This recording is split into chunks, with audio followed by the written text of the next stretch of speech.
Hey guys, what's up? I've had a couple of people ask me to explain what's going on with my helmet system, and I'm happen to be in the middle of restructuring it for a couple of reasons.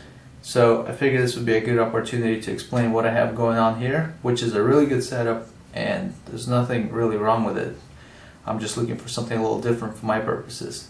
But I'll be converting to this smaller mesh mask and trying to incorporate this headset in here. What I have here now is 3 pieces all put together into one, and it's real easy to put on and stays on very firm, and it's surprisingly comfortable. These goggles hooked up to this helmet. I've passed the bungees that come with the helmet with the goggle. Then the mesh mask is hooked up to the goggles, and then I have the chin strap coming out around the mask. Back here, the goggle and the mask intertwined. I've passed my goggle band in there. It further unifies the mask and the mesh. It goes on real comfy. Then you lock down this knob back here on the helmet. I would definitely recommend this if you are not prone to fogging. The reason I'm changing is because I am prone to fogging, and the way I have it built, the mesh mask is actually what sits on my face and the goggles float a little bit off, and I think breath is getting in there when I'm playing and the goggles fog up terribly. So what I want to do is swap the lower out for this, and then for ear protection I'm going to work these in. Not only will they stop BBs, they also function as sound amplifiers. So I'm going to take this down. I'm going to keep the helmet and the goggles together. That part I'm not changing. What I'm going to do is swap out the lower and try to get the headset inside the helmet, and I'll show you how I'm going to put it back together. So far I've taken the goggles and I've removed the strap from them because it was just getting in the way of everything with the headset. It was way too busy. When I put the goggles down, I could hook the bungees up to these temporary screws I got going on here. I've also hooked up the headset. There's 2 screws holding it in place. The long one's coming out here. It's all temporary. I still need to do a little bit more drilling. The one part I'm still kind of figuring out is the mesh mask. I have made some adjustments to it. I cut it right around the nose bridge here and folded this soft padded part forward on left and right, and left the nose as is. But what that does is when it hooks up with the goggles, it kind of makes a shelf for them to lay on, so you get nice, even, consistent alignment every time. I'll put this on and you can see how it looks so far, and then I'll finish it up and you'll see the finished product.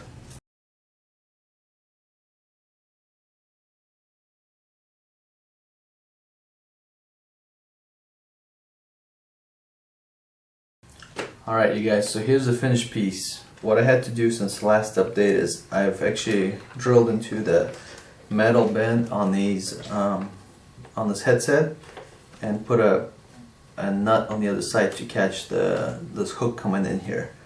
Just enough to hold it. This gives them more flexibility. They're not trying to always fold inside. They can move left and right, up and down when you put them on. So it's real easy to get them to adjust really nice and comfortable.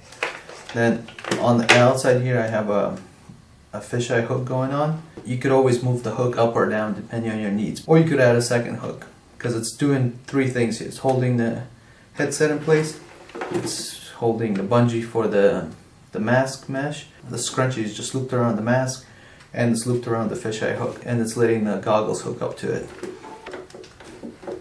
I really had to only drill 2 holes. 2 holes on the helmet, 2 holes on the headset. The rest was just fitting things in. Like I said before, I cut the mesh mask here to make the little shelf, and I also bent the mask on the end here, and it was butting up against the headset, so this gives it another kind of point of index. Rather than talk about it, I'll put it on and you'll see how it looks on my head. I use this Under Armour hot weather head cover, I guess. It's real thin and it actually absorbs sweat.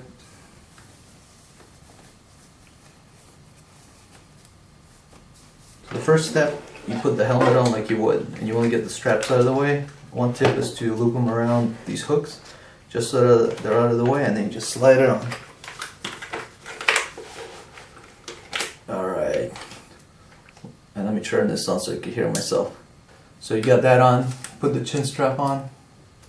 You got that on, tighten the helmet down, bring the mask down, but put it lower than you would, just to give the goggles room. Then bring the goggles down, pull these tabs out, hook them onto the fisheye hooks, and then just put this into place. There you go. You you're all set. It's nice and comfy. The nice thing about these half face masks is that you can really get down the sides, which is the reason I switched to mesh from a paintball mask in the first place. It's being able to use optics and iron sights without risers or any of that stuff.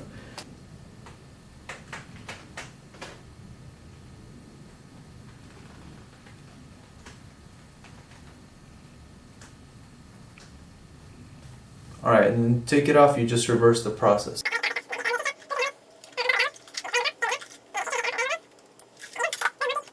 Easy to put on, easy to take off, relatively. I mean, you can't beat a paintball mask, you just throw that on and you're done. But for something that's a little more realistic, sim looking, this is I think a much better choice. Plus it has its own benefits like the breathable mesh and the ability to look down iron sights. It's a pretty simple mod, really. You just have to take your time. What I would recommend is as you go, just take pictures of yourself with a cell phone, and then you'll see first how it looks and then what's rubbing, what's butting up. Like that, I noticed that mesh mask was hitting the headset, so I bent it forward. But that's something, when you feel for it, it's really hard to tell. Hope you guys liked the video. Please subscribe, and I'll see you in the next one.